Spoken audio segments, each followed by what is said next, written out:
이제 에베소서 4장 쉽게 읽기를 함께 나누겠습니다. 에베소서 4장부터는 지난 시간에 여러분들에게 말씀을 드렸다시피 이제 실천편입니다. 그러면 뭘 실천할 것이냐? 그리스도 안에서 통일된 다양성을 가지고 있는 하나님의 백성들이 그리스도 안에서 통일됨을 지켜야 하는 것을 실천해야 한다. 자, 이런 내용들을 4장부터는 이야기하고 있습니다. 살아있는 생명체로서의 교회는 하나의 몸이기 때문에 이 몸을 이루는 지체들은 다 다릅니다. 여러분, 눈이 두 개가 있죠? 이 눈 두 개가 똑같을까요? 다를까요? 달라요. 왜냐하면 대칭 구조로 되어 있으니까. 또 우리가 뭐 입, 말도 하고 먹기도 하고 뭐 하는데 입이 하나밖에 없죠. 굉장히 다양성을 가지고 있다는 겁니다. 교회를 이루고 있는 하나님의 백성들은 다 똑같은 획일적인 옷을 입고 획일적인 생각을 가는 게 아니라는 얘기입니다. 특별한 자기의 그 주관적인 성향, 개성들을 다 가지고 있다는 겁니다. 하지만 바울이 에베소서 4장을 통해서 우리에게 말하는 것은 이 지체로서의 다양성은 한 몸이라는 이 통일성 안에서의 다양성이다. 이것을 우리에게 얘기해주고 있습니다. 그러니 우리가 볼 때는 뭐 헤어스타일도 틀리고 성격도 다르고 살아온 환경이나 또 배경이나 뭐 이런 것들이 다 틀리지만 우리는 그리스도 안에서 공동체적인 하나를 이루어야 될 사명이 있다는 겁니다. 만약 여러분 오케스트라에 다 바이올린만 있다면 그 오케스트라가 안 되죠. 윈드 악기도 있어야 되고 신나게 들리는 타악기도 있어야 되고 이런 것들이 다 어우러지는데 다 다른 사람들이 통일된 소리를 낼 때 아름다운 하모니를 내는 것처럼 교회는 다양성 안에 그리스도로 말미암아 통일된 통일성이 있어야 된다.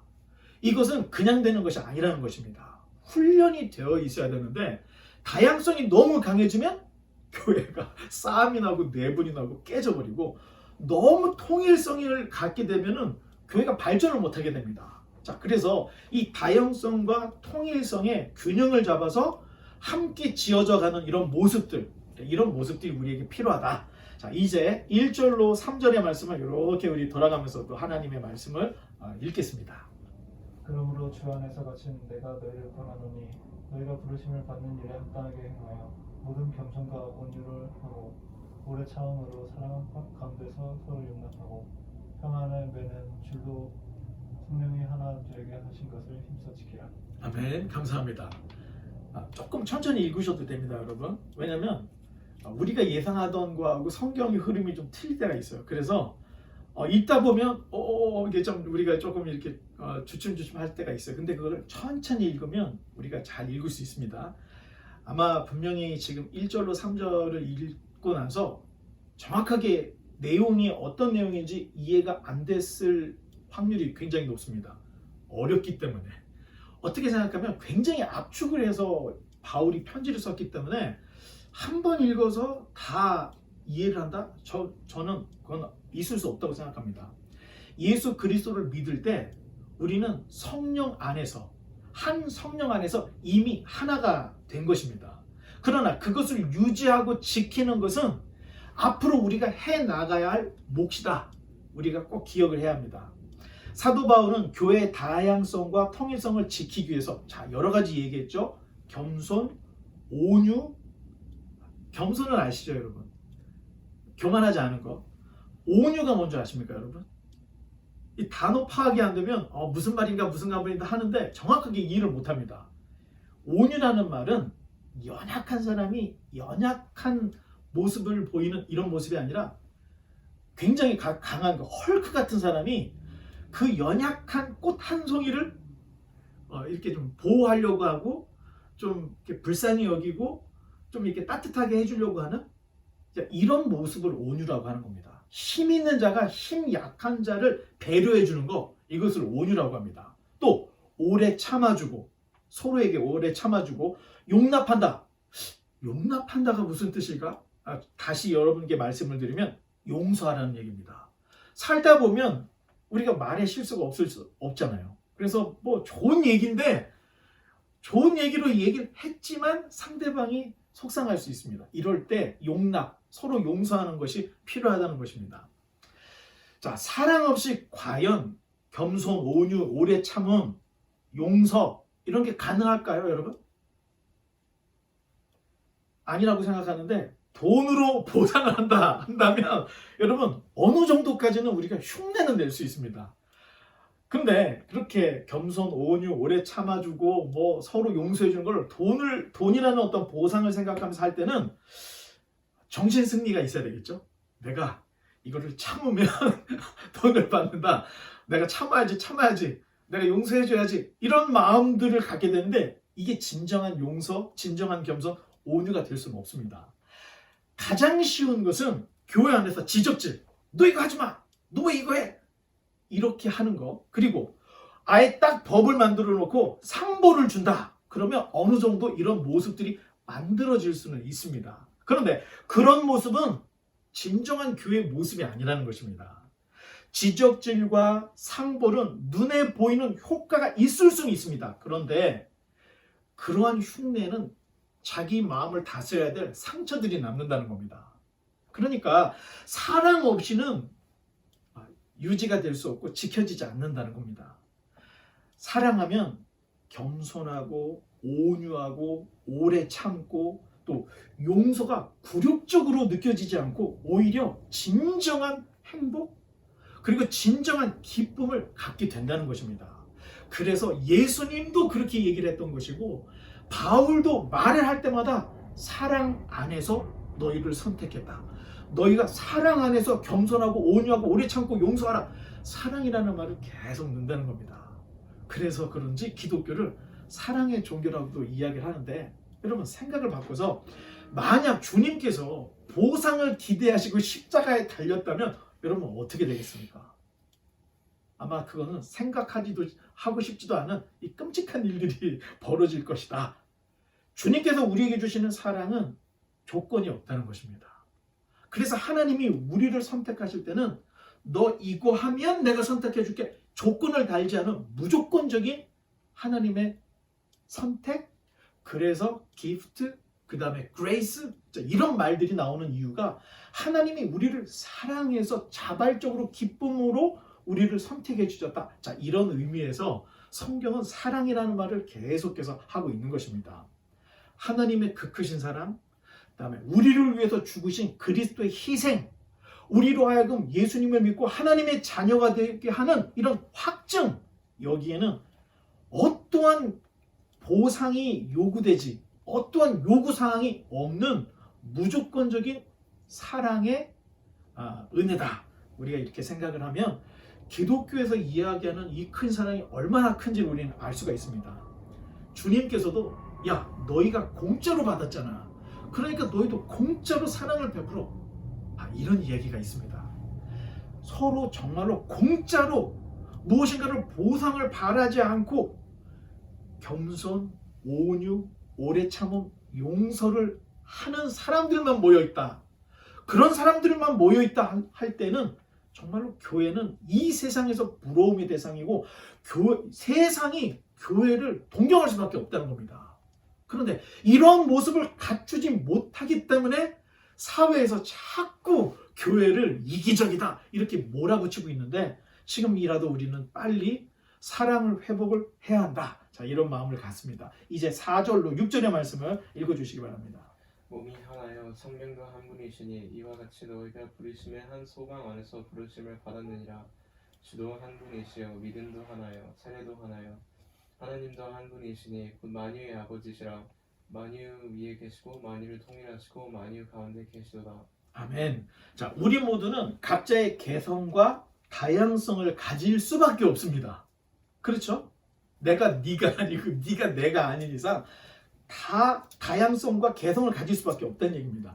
그럼에도 통일이 돼야 될 이유는 이 교회라는 것은 하나님도 신앙의 대상이 되신 하나님도 한 분, 우리를 구원하신 예수님도 한 분, 성령님도 한 분이신 이 세 분이 한 하나님이시듯이 하나님 안에서 우리는 한 지체, 그리고 통일된 하나님의 백성들이 돼야 된다. 자, 이것을 강조하고 있는데 삼위일체, 이 삼위의 일체는 아마 통일성의 끝판이 아닌가, 이렇게 우리가 생각할 수 있는데, 나중에 여러분 우리가 또 기회가 되면 삼위일체를 공부를 하다 보면 우리는 삼신을 믿는 것이 아닙니다. 한 하나님을 믿는데 그 하나님이 하나님, 예수님, 성령님, 그분이 3분의 1, 3분의 1, 3분의 1이 아니라 한 분의 독립적인 존재인 동시에 그 세 분이 하나다. 삼위일체, 트리니티라는 말을 쓰는데 이게 기독교의 신앙의 신비라는 것입니다. 따라서 다양성을 가지고 있는 사람들이 통일된 하나를 갖는 것, 교회도 신비라는 것입니다. 하나님께서 삼위일체로 존재하듯이 교회도 한 주님을 섬기고 한 믿음 안에서 한 세례를 통하여 하나가 되었습니다. 따라서 우리가 정말로 그리스도 안에서 하나가 되었는가, 늘 우리 교회 자신들을 돌아봐야 합니다. 교회의 수준이 바로 여기에서 결정이 됩니다. 정말로 사랑이 나누어지고 있는가? 여러분, 교회에서 하지 말라는 몇 가지들이 있습니다. 동업하지 말라. 왜? 동업해서 깨져서 교회를 떠나고 신앙 버리는 일들이 너무 많기 때문에. 근데 저는 이렇게 생각합니다. 교회 안에서 누가 교통사고를 당하거나 누가 부도를 당하거나 누가 불의한 일을 당해서 어려울 때 그냥 기도만 해주는 정도? 이것은 여러분 사회에서 위로해주는 정도밖에 되지 않는다는 얘기입니다.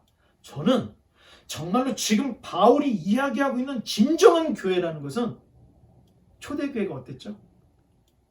초대교회는 자기 땅을 팔아서 필요한 만큼 가져가라고 다 기부를 했던 모습을 우리에게 보여주고 있습니다. 성경에서 이야기하는 진정한 교회는 이런 경계가 넘어가서 정말로 위로가 말로만 하는 것이 아니라, 자, 바울이 그러죠. 야, 더웁게 하라, 차갑게 하라. 이건 세상 사람도 할 수 있는 거야.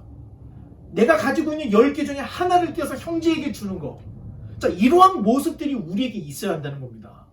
자, 이러한 수준 높은 교회가, 우리 바이블하우스가 정말로 거기까지 도달해서 세상 그 어떤 교회에서도 볼 수 없는 그 따뜻함과 정말로 그리스도의 그 살아있는 그 사랑의 운동력이 있는 이런 교회가 되었으면 좋겠다. 자, 이런 소망이 있습니다. 교회가 크건 작건을 떠나서, 여러분, 우리가 무슨 건물을 막 큰 몇 밀리언짜리를 갖고 있고 어카운트에 뭐 헌금이 넘치고 이런 걸 가지고 교회 수준을 따지는 것이 아니라는 것입니다. 진정한 교회의 모습이 정말로 행동으로 일어나서 하나가 됐느냐 안 됐느냐, 이것이 교회의 수준을 가른다는 겁니다.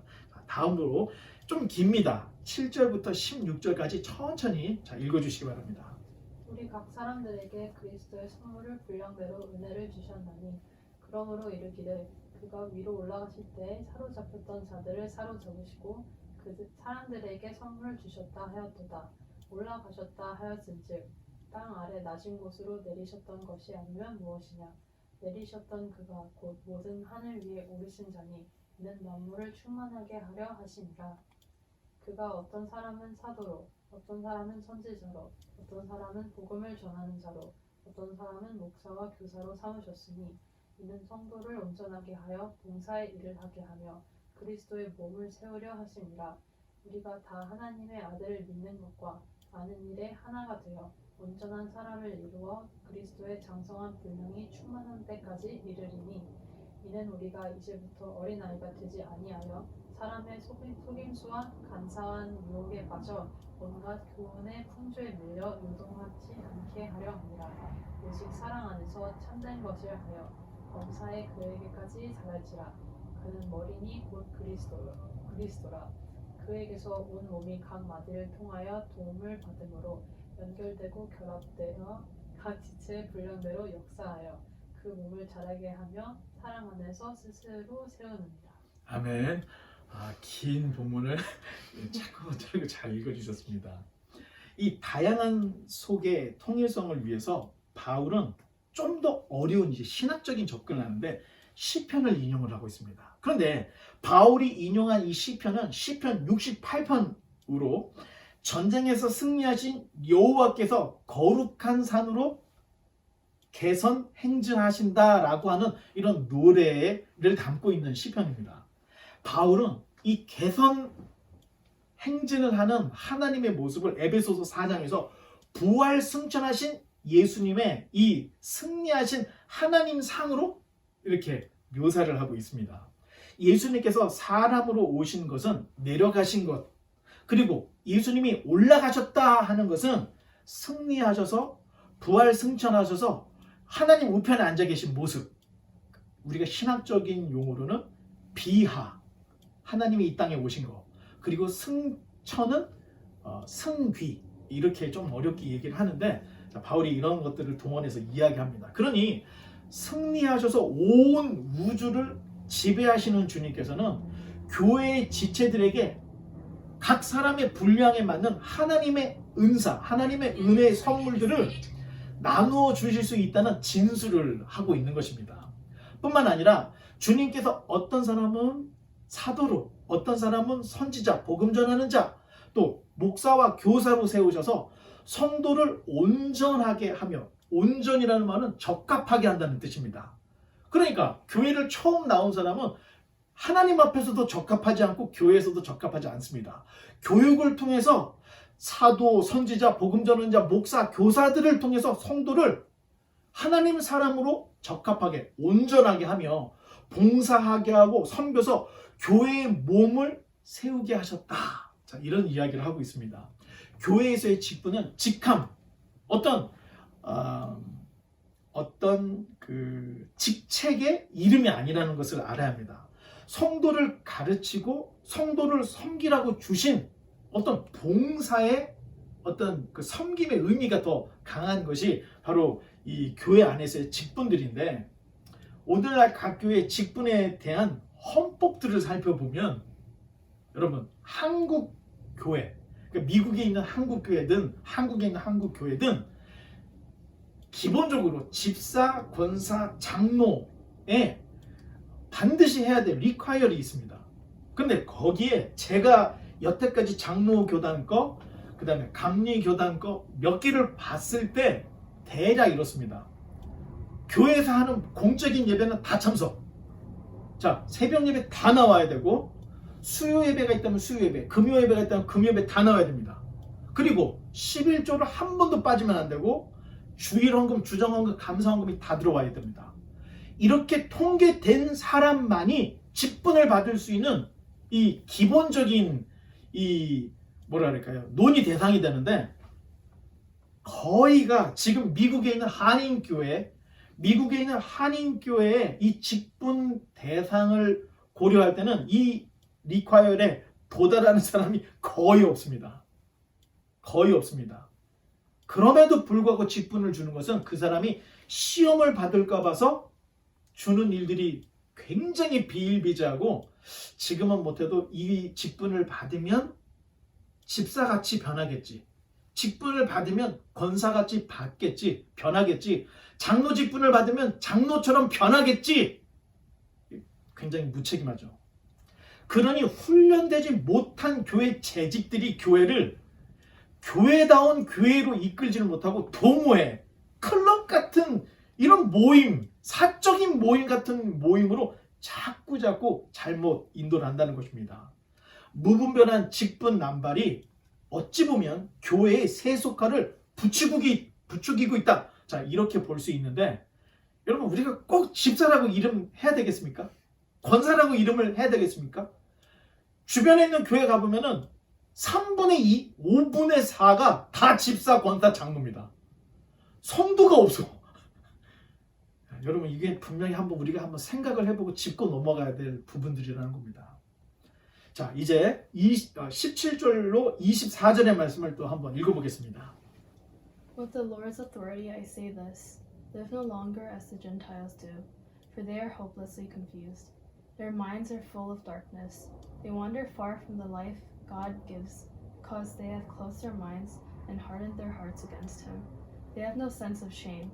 They live for lustful pleasure and eagerly practice every kind of impurity. But that isn't what you learned about Christ. Since you have heard about Jesus and have learned the truth that comes from Him, throw off your old sinful nature in your former way of life, which is corrupted by lust and deception. Instead, let the Spirit renew your thoughts and attitudes. Put on your new nature, created to be like God, truly righteous and holy. 아멘. 감사합니다. 자, 주님께서는 이런 얘기를 하셨죠. 새 술은 새 부대에 담으라고 말하셨습니다. 진정한 그리스도인이라면 그리스도인 이전의 삶과 그리스도인이 된 이후의 삶의 방식이 달라야 한다는 것입니다. 사람은 마음에 진리가 없을 때 허망함에 빠지게 됩니다. 이 허망이라는 말은 거짓에 빠져서 정신을 차리지 못함, 이게 바로 허망입니다. 교회를 다니고 그리스도를 고백한다는 이들이 마음이 딱딱하게 굳어져서 무엇인가 교리, 신학, 성경을 가르칠 수가 없습니다. 너무 마음이 단단하게 굳어져 버려서. 또 방탕에 빠지고, 아니 이게 기독교인지 아닌지 삶이 너무 방탕해. 또 욕심을 제어하지 못해서 오히려 이간질하고 교회에서 수군거리고 이런 모습들. 아직도 허망함에서 벗어나지 못한 그리스도인들이 많다는 겁니다. 제가 전에도 한번 말씀을 드렸다시피 기독교인 10명 중에 9명 정도는 신앙 상담을 하면 예전에는 내가 청년회 회장이었고 내가는 뭐 권사 집사 뭐 여선교회장 하면서 굉장히 열심히 였는데 지금은 이 모양 이 꼴이라고 이렇게 이야기하는 모습들을 가끔 듣습니다. 그런데 처음부터 믿음의 사람이었다라면 여러분 시간이 가면 갈수록 신앙이 도태될 수가 없다는 겁니다. 정말 예정받은 하나님의 사람이라면 이 사람은 시간이 가면 갈수록 계속해서 선명한 그리스도인 그리고 더 명확하고 선명한 그리스도인으로 바뀔 수밖에 없다는 얘기입니다. 그런데 그렇지 못하고 처음에는 반짝, 처음에 한순간은 반짝했는데 지금은 이 모양 이 꼴입니다 라고 이야기하는 것은 믿음의 백성들 틈에 그냥 묻어가고 있다가 그런 환경에서 벗어나자, 그런 서포트가 없으면 그냥 밑으로 쭉 떨어지는 이런 모습들, 아직도 그리스도인이 되지 못했다는 거죠. 정말로 예정된 백조 새끼라면 오리 새끼들과 뒤섞여도 놀고 먹고 생활을 해도 시간이 가면 점점 색깔이 바뀌고 몸집이 바뀌고 오리 새끼 정도가 아니라 정말로 백조로 바뀌게 되어 있다는 겁니다. 자, 그러니 여러분, 내가 과연 과거에는 이렇게 명확하고 선명한 신앙이 있었는데 지금은 이 모양 이 꼴이다. 옛날엔 내가 한 번도 빠지지 않고 예배를 드렸는데 지금은 예배 빠지는 걸 밥 먹듯이 한다. 그렇다면 자기 자신을 한번 돌아봐야 한다는 것입니다. 진리를 깨달은 사람은 총명하고 사리 판단이 명확하기 때문에 믿음과 세속의 중간에 걸쳐있지 않게 된다는 것입니다. 회색은 흰색 계열이 아니라 검은색 계열이기 때문에 회색은 절대로 흰색이 될 수가 없습니다.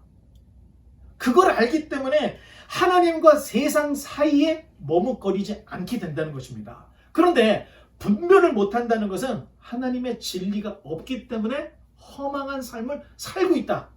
여러분, 이렇게 생각하면 명확해진다는 것입니다. 그러니 지금이라도 뭔가가 깨달아지고 신앙 양심에 찔림이 있다면 당장 옛 습관을 벗어버리고 여러분 그리스도로 새 사람을 입어야 합니다. 이제 25절로 32절 마지막입니다. 또 한번 읽어주시기 바랍니다. 그런즉 거짓을 버리고 각각 그 이웃과 더불어 참된 것을 말하라. 이는 우리가 서로 지체가 됨이라. 분을 내어도 죄를 짓지 말며 해가 지도록 분을 품지 말고 마귀에게 틈을 주지 말라. 도둑질하는 자는 다시 도둑질하지 말고 돌이켜 가난한 자에게 구제할 수 있도록 자기 손으로 수고하여 선한 일을 하라. 무릇 더러운 말은 너희 입 밖에도 내지 말고 오직 덕을 세우는 데 소용되는 대로 선한 말을 하여 듣는 자들에게 은혜를 끼치게 하라. 하나님의 성령을 근심하게 하지 말라. 그 안에서 너희가 구원의 날까지 인치심을 받았느니라. 너희는 모든 악독과 노함과 분냄과 떠드는 것과 비방하는 것을 모든 악의와 함께 버리고 서로 친절하게 하며 불쌍히 여기며 서로 용서하기를 하나님이 그리스도 안에서 너희를 용서하심과 같이 하라. 아멘. 감사합니다. 옛 습관을 버리고 새 사람을 입은 사람의 구체적인 모습이 이 네 쌍의 선한 모습으로 설명이 되고 있는데, 첫째, 거짓 대신 참된 것을 말하라. 둘째, 분 대신 화해하라. 셋째, 도적질 대신 자기가 수고해서 번 것으로 남을 도와주는 이 구제하라. 넷째, 더러운 말 대신 선한 말을 하라. 대조가 되는 이 네 쌍의 선한 말로 바울이 새 사람을 입은 사람의 구체적인 모습을 우리에게 보여주고 있습니다. 거짓말, 분냄, 도적질, 더러운 말은 우리 평생에 해결해야 할 인생의 과제이기도 합니다. 사실 저는 여기에서 정말로 자유롭고 깨끗하다, 자, 이렇게 말할 자신이 없습니다. 늘 실패하고 무너지고, 이거 실수, 내가 화를 내지 말았어야 되는데 화를 냈던 거, 욱하지 말았어야 되는 거 욱하는 거, 나중에 생각해보면 뉘우치고 이런 모습들, 제 모습, 제 삶에 너무 많았던 것을 기억해봅니다. 그런데 성경을 보니까 이런 고민을 저만 했던 것은 아니었던 것 같습니다. 바울도 그랬던 것 같습니다. 바울이 말하기를 원함은 내게 있으나 선을 행하지 못하는 자기 자신. 오호라, 나는 공고한 자로다. 바울이 자기 자신을 이렇게까지 이야기하는 모습을 볼 수가 있는데, 여러분, 하나님의 사람이라면 지금 여기서 정말로 완벽한 삶, 완벽한 열매를 맺지 못할지라도 양심에 찔림, 그렇게 하지 못해서 바울처럼 오호라, 나는 공고한 사람이다, 죄를 아파하고 통회하는 마음들, 이런 마음들은 가지고 있어야 됩니다. 무감각해졌다, 그리고 내가 무슨 죄이냐, 내가 그냥 매일 집에만 있고 회사만 다니고 학교만 다니고 난 죄질 게 없어, 자, 이렇게 생각한다면 이 마음의 양심이 점점 무뎌진 겁니다. 이 땅에 살면서 우리가 생각으로도 죄를 지을 수가 있는데, 바울의 이런 모습들을 보면서 우리는 조금이라도 더 선하고 정말로 하나님께서 우리에게 요구하시는 이러한 삶을 살아야 되겠구나, 자, 이런 노력들을 계속해서 해야 한다는 것입니다. 바울은 공부 열심히 하는 학자로만 끝난 것이 아니라 그리스도인다운 삶을 살기 위해서 누구보다도 철저하게 열심히 노력을 했던 사람이었습니다. 그러니 머리만 커 있는 것이 아니라 아는 만큼 행동으로 옮겼기 때문에 사도 바울이 존경받는 우리의 그 스승 중에 하나가 되었는데, 여러분도 그런 모습이 돼야 된다는 것입니다. 존경받는 그리스도인, 회사에서도 학교에서도 존경받는 그리스도인이 여러분이 돼야 된다는 것입니다. 바울은 이 네 쌍의 선한 모습을 이루지 못할 때 성령님을 근심하게 하는 것이라고 말을 하고 있습니다. 자, 우리가 예수님을 믿은 것은 내 스스로, 내 판단에 의해서 100% 내 책임으로 믿은 것이 아닙니다. 성령님께서 우리 안에서 믿게 해주기 때문에 우리가 믿음을 가진 건데, 이 성령님이 우리 안에서 선한 일을 행하도록 자꾸 우리 마음에 양심의 가치를 주신다는 겁니다. 그러니 우리가 정말로 거듭난 하나님의 사람들이라면 행동이 바뀔 수밖에 없습니다. 이러한 행동이 바뀌지 않을 때 성령을 근심하게 하는 것이다, 바울이 이렇게 얘기하고 있는데, 그러니 우리 모두는 악독, 노함, 분냄, 떠드는 거, 비방, 여러분 교회 안에서 말만 하지 않아도 웬만한 사건들은 다 덮어집니다. 서로 용납하라, 서로 용서하라 그랬죠? 말만 하지 않아도 웬만한 문제는 다 덮어진다는 겁니다. 자, 이런 것들을 여러분들이 생각하면 우리가 앞으로 지향해야 할 것, 앞으로 우리가 교회를 어떻게 만들어 나갈 것인가, 자, 조언도 해주고 또 그 조언을 받아들이고, 또 실수가 있을 때 서로 용납해주고, 또 이렇게 악독함, 분냄, 노함, 떠드는 것, 비방하는 것, 자, 이런 것들을 내려놓으면 하나님께서 우리에게 기대하시는, 예수님이 자기 몸을 찢으시면서까지 통일을 시켜서 하나님의 이 만물 위에 교회를 세우려고 하셨던 그 교회의 진정한 모습들이 우리 안에서 만들어질 수 있다는 것입니다. 이제 말씀의 결론을 맺겠습니다. 지금 읽었던 에베소서 4장을 아주 간단하게 요약을 해본다면 다양성 속에 통일성을 지키기 위해서 저와 여러분은 거룩한 새 사람을 입어야 합니다. 자, 그것을 입는다는 것은 진리의 눈을 여는 거다. 그리고 진리로 말미암아 삶의 방식이 바뀌는 거다. 자, 여기까지입니다. 또 성부 하나님이 우리를 구원하기 위해서 예정하시고 그 예정에 따라서 성자 그리스도께서 이 땅에 오셔서 자기 몸을 찢음으로 구원의 사역을 완성시켰고 성령님은 그 구원의 놀라운 은혜를 확인시키시는 이런 놀라운 것들, 다양성 속에 하나님의 예정, 그리스도의 희생, 성령님의 확증, 자, 다양성 속에 인류 구원, 하나님의 백성을 만들고 교회를 만드시려고 하는 이 통일성이 있다는 겁니다. 교회는 이러한 거룩한 통일성으로 인해서 탄생한 새 사람이 돼야 한다. 조금 어렵게 얘기를 했지만 에베소서 4장에서 바울은 교회 그리고 우리의 모습들이 어떻게 바뀌고 실천해야 되는가, 자, 이것들을 우리에게 이야기했는데, 자, 오늘 카톡 시간에 다양성 속의 통일성을 위해 어떤 노력을 해야 하는지 우리 불고기 덮밥을 먹으면서 함께 이야기를 나누려고 합니다. 그렇죠, 다 달라요. 다 다른데 그 속에서도 통일을 이루기 위해서 우리가 어떤 노력을 해야 되는가, 자, 이런 것들을 한번 나눠보겠습니다.